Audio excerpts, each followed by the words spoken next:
नमस्ते। भारत की लाखों रसोइयों में ना आजकल एक खामोश सा संकट चल रहा है। एक ऐसा संकट जो सीधा हमारी रोजमर्रा की जिंदगी पर असर डाल रहा है। जी हाँ, हम बात कर रहे हैं एलपीजी यानी रसोई गैस के संकट की। तो चलिए आज इसी को थोड़ा गहराई से समझते हैं कि आखिर ये संकट है क्या, इसकी वजह क्या है और इससे निकलने का रास्ता क्या हो सकता है। और देखिए, ये सिर्फ कोई कही सुनी बात नहीं है, ये आज भारत के लाखों घरों की सच्चाई बन चुकी है। जरा सोचिए, वो सुबह की चाय जो कभी ताजगी और सुकून का पल हुआ करती थी, अब उसकी शुरुआत ही गैस सिलेंडर की चिंता से हो रही है। इससे पता चलता है कि ये संकट लोगों पर कितना गहरा, कितना पर्सनल असर डाल रहा है। तो रसोई में एक संकट, आखिर ये चिंता असल में दिखती कैसी है?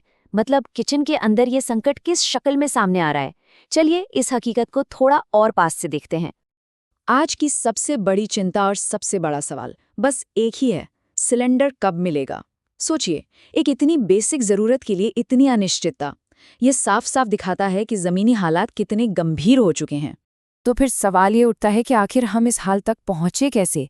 देखिए, ये संकट ना सिर्फ घरेलू नहीं है, इसके तार तो अंतर्राष्ट्रीय और घरेलू दोनों ही चुनौतियों से जुड़े हुए हैं।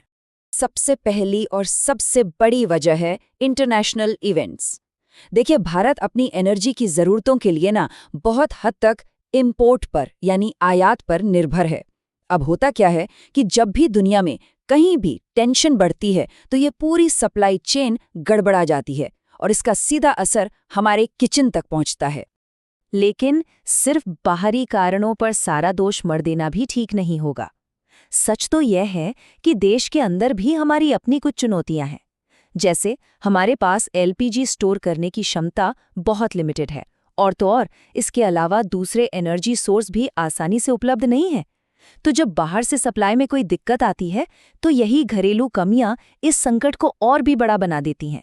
तो ठीक है, हमने कारण तो समझ लिए, लेकिन इन इंटरनेशनल और डोमेस्टिक वजहों का ज़मीन पर क्या असर हो रहा है, आम लोगों की ज़िंदगी पर इसका क्या प्रभाव पड़ रहा है। चलिए अब शहरों और गांव दोनों की हकीकत को देखते हैं। और एक बात साफ है, इस संकट का असर हर जगह एक जैसा नहीं है। हमारे सामने दो बिल्कुल अलग अलग तस्वीरें हैं। एक तरफ है शहरी भारत, जहां लोगों को गैस सिलेंडर के लिए घंटों लंबी लाइनों में लगना पड़ रहा है, और तो और ब्लैक मार्केट में ज़्यादा पैसे भी देने पड़ रहे हैं। और दूसरी तरफ है ग्रामीण भारत, जहां की तस्वीर तो और भी मुश्किल है। वहां लोग मजबूर होकर वापस लकड़ी, कोयले जैसे पुराने और सेहत के लिए हानिकारक तरीकों पर लौट रहे हैं। और ये मत सोचिए कि ये संकट सिर्फ घरों की रसोई तक ही है।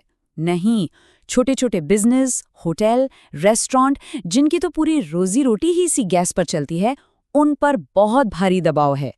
उनके रोज के काम पर सीधा असर पड़ रहा है और जाहिर है इससे हमारी लोकल इकोनॉमी को भी चोट पहुंच रही है। तो इस पूरी मुश्किल घड़ी में सवाल यह है कि आगे का रास्ता क्या है, क्या इसका कोई हल है, सरकार क्या कदम उठा रही है और एक्सपर्ट्स क्या सलाह दे रहे हैं। देखिए, इस संकट से निपटने के लिए सरकार ने फौरन 3 तरह का कदम उठाए हैं। एक तो सप्लाई बढ़ाने की कोशिश हो रही है, दूसरा जो वितरण और कीमतें हैं उन पर थोड़ा कंट्रोल किया जा रहा है, और तीसरा दबाव कम करने के लिए दूसरे विकल्पों को भी देखा जा रहा है।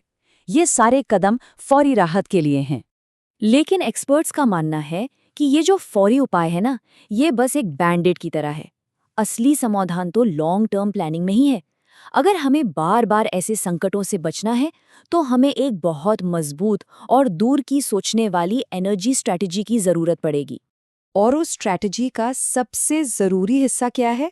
वो है एनर्जी डाइवर्सिफिकेशन, मतलब ऊर्जा विविधीकरण।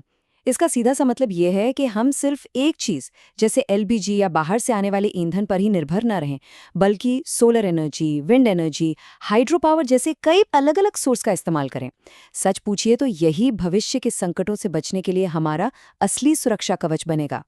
और आखिर में इस पूरे संकट को सिर्फ एक टेम्पररी प्रॉब्लम की तरह देखना ठीक नहीं होगा। इसके पीछे ना एक बहुत बड़ा संदेश छुपा है। ये सिर्फ एक गैस का संकट नहीं है, बल्कि ये एक चेतावनी है, एक वेकअप कॉल है, एक अलार्म है जो हमें हमारी पूरी एनर्जी पॉलिसी पर दोबारा सोचने के लिए मजबूर कर रहा है। और आखिर में जो सबसे अहम बात है वो ये है कि ऊर्जा सुरक्षा अब कोई ऑप्शन नहीं बल्कि एक ज़रूरत बन चुकी है। ये एक लाइन इस पूरे संकट का निचोड़ है। हर घर की रसोई से लेकर देश की अर्थव्यवस्था तक ये एक ऐसी सच्चाई है जिसे अब हम और नज़रअंदाज नहीं कर सकते। और ये सब कुछ हमें एक बहुत ही अहम सवाल पर लाकर छोड़ देता है।